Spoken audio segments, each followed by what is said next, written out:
There are many stories about people who find strange things in their bodies, starting from coins, spoons, and this time coins. There is a coin that was found on the body of a woman from the city of Wollongong in Australia. This strange story comes from the 1980s, but it is fascinating because the woman, named Mary McCready, wrote her story in a book.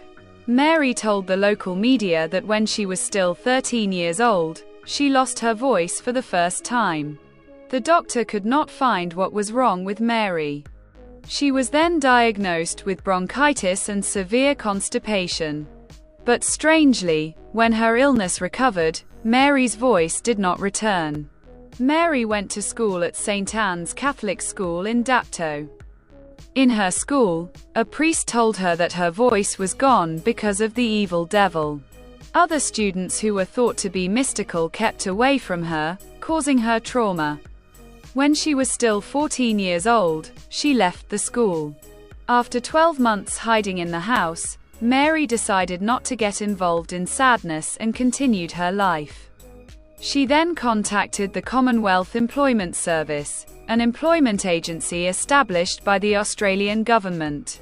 At first, many told Mary to just get married, because with her difficult condition to communicate, it would be difficult for her to get a job. However, an employee from CES helped and guided her to take a typing course. After graduating from the course, she spent 12 months looking for a job. Her job was paid. Mary got a job as a jurist at the Department of Social Security.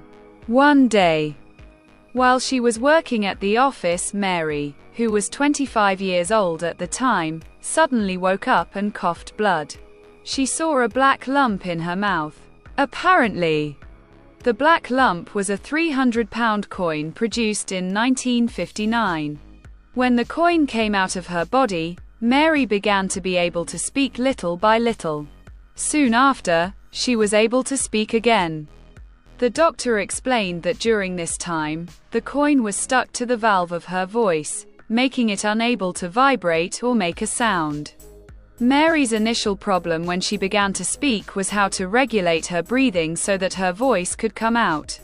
Apparently, the coin was difficult to detect with an X-ray, because its position was horizontal in its hole.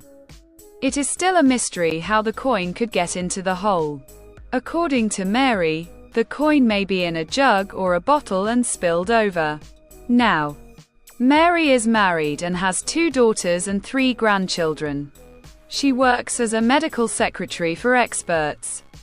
She admitted that since her voice came back, she has been very happy to talk on the phone. When she first talked to her mother on the phone, her mother was surprised and disbelieved. The coin that came out of her body is now made into a bracelet as a reminder of her story. Mary admitted that as long as her voice was gone, she was very sad, especially when she found out that the coin should have been found and recovered from the beginning. However, Mary then realized that the loss of her voice was part of her journey and wrote it in her book entitled Voiceless.